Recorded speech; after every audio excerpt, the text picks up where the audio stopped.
O CEO que destruiu Jeep, Ram e Dodge em 4 anos e embolsou 38 milhões enquanto demitia trabalhadores.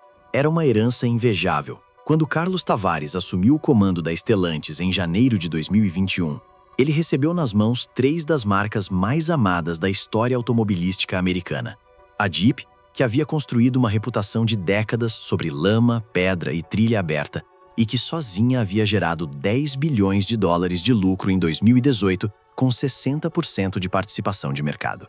A Ram, que disputava centímetro a centímetro com Ford e Chevrolet a preferência dos trabalhadores americanos que vivem dentro de suas picapes, e a Dodge, a última guardiã da cultura muscle car americana, com seus motores Hemi V8, rugindo como uma declaração de identidade de quem os comprava.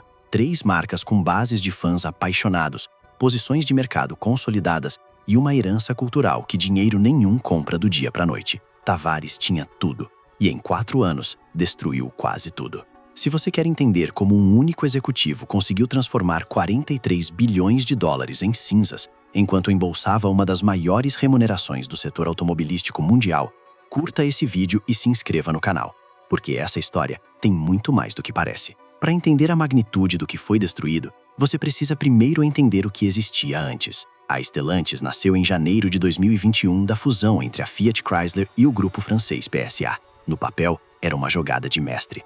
A 4ª maior montadora do mundo, com 14 marcas no portfólio, presença em todos os continentes e uma base de ativos que qualquer executivo do setor invejaria. Os primeiros números pareciam confirmar o sucesso. Em 2023, a Stellantis registrou 189 bilhões de euros em receita e 18,6 bilhões em lucro líquido. Tavares recebia elogios da imprensa especializada. As sinergias da fusão haviam superado 7 bilhões de dólares. Os dividendos fluíam. E Carlos Tavares embolsou naquele ano uma remuneração de 38,4 milhões de dólares, tornando-se um dos CEOs mais bem pagos do mundo automobilístico. Mas embaixo dessa superfície de sucesso, decisões estavam sendo tomadas que somente o tempo revelaria em toda a sua brutalidade. O primeiro erro foi a precificação. E foi um erro tão arrogante em sua lógica que choca até quem passou décadas estudando gestão de marcas. A Stellantis concluiu, de alguma forma, que se os clientes amavam essas marcas, pagariam qualquer preço por elas. Uma Ram 2500 Limited chegou a custar mais de 80 mil dólares.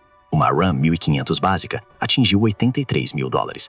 O Dodge Durango SRT se aproximou de 100 mil dólares.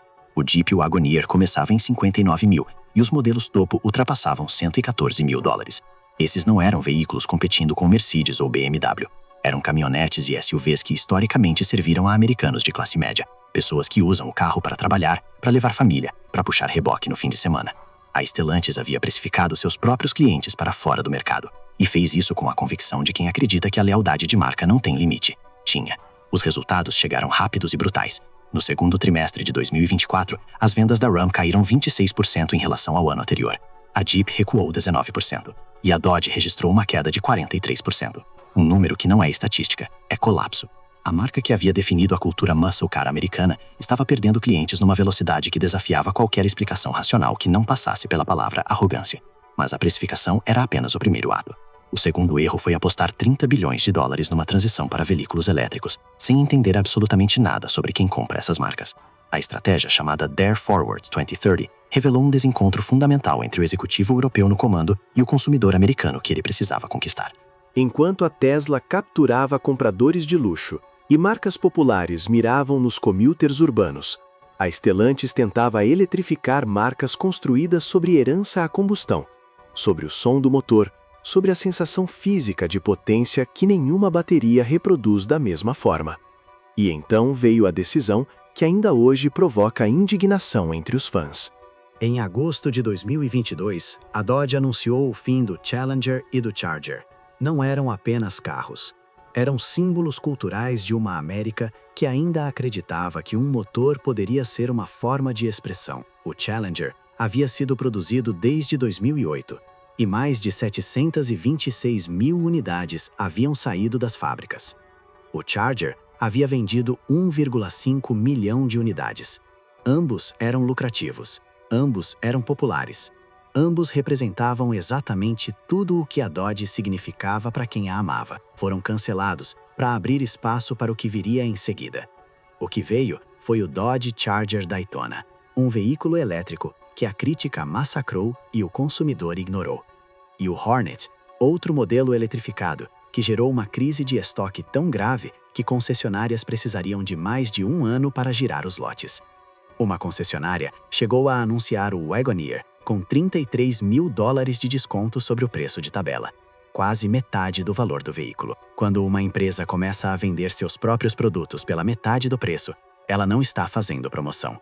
Está confessando que errou. Se essa história está revelando o que acontece quando um CEO ignora o DNA das marcas que comanda, deixa o like agora, porque o pior ainda está por vir. Enquanto os carros apodreciam nos estacionamentos das concessionárias, a Stellantis cortava custos com uma brutalidade que danificou a qualidade dos produtos e destruiu o moral de quem ainda trabalhava nas fábricas.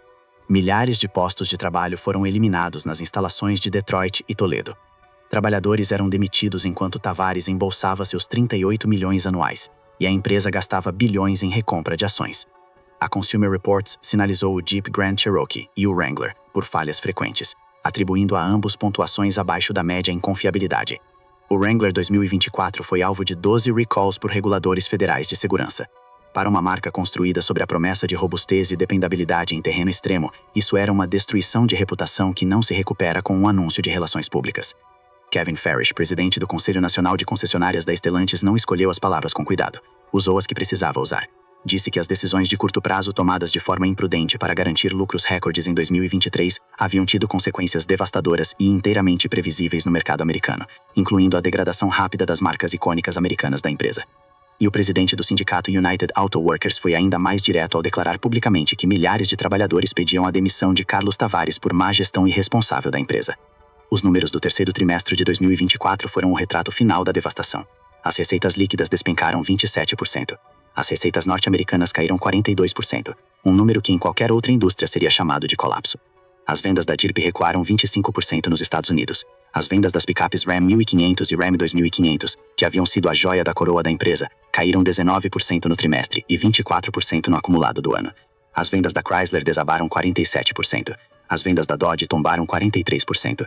As ações da empresa haviam saído de uma máxima histórica de $29 em março para pouco acima de $13 em outubro, uma destruição de valor que os acionistas não esqueceriam facilmente.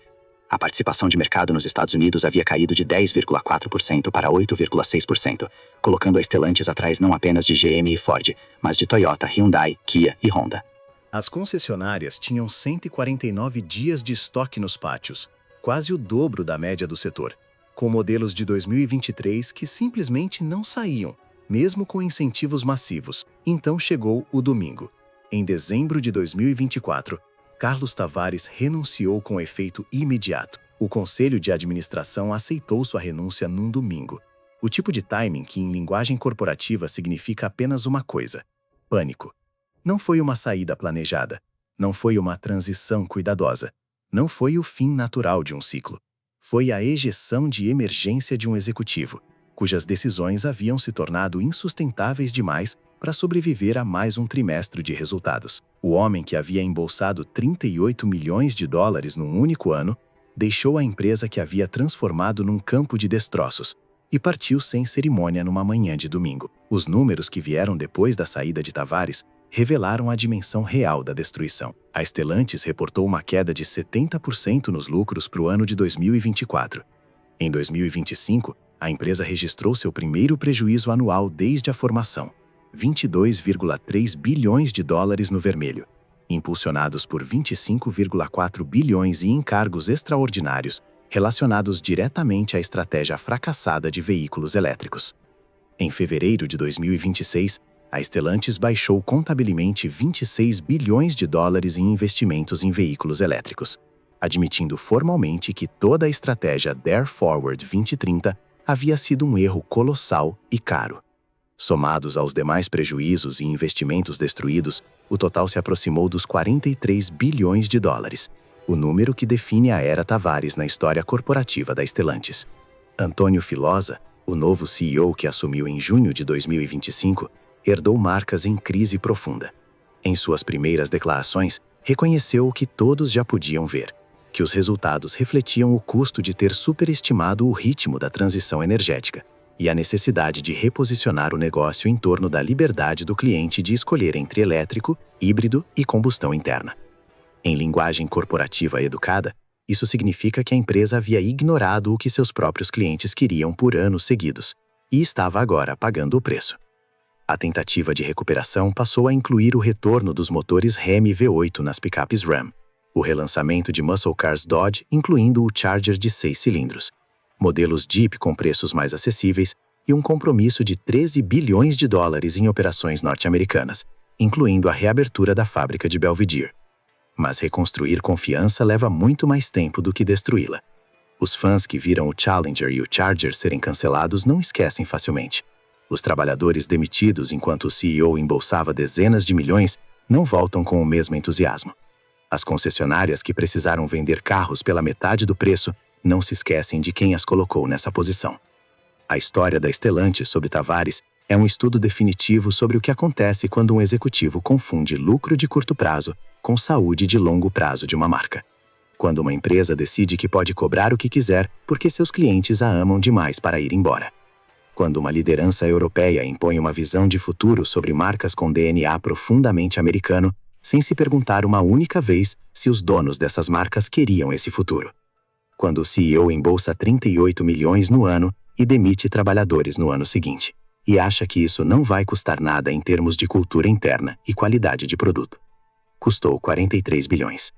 A crise da Stellantis vai ser estudada em escolas de negócios por décadas, como um manual do que não fazer quando se herda marcas amadas.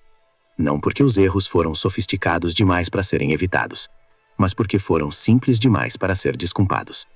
Preço demais, elétrico rápido demais, corte demais, arrogância demais e escuta de menos. Se você acompanha o mundo dos negócios e quer entender as forças que moldam as grandes corporações, as decisões estratégicas que acontecem nos bastidores e o custo humano por trás dos números que aparecem nos balanços, se inscreva no canal e ative o sino. Toda semana tem uma história como essa aqui no Cadeira do CEO, onde a cadeira do poder revela o que os relatórios corporativos nunca contam sozinhos.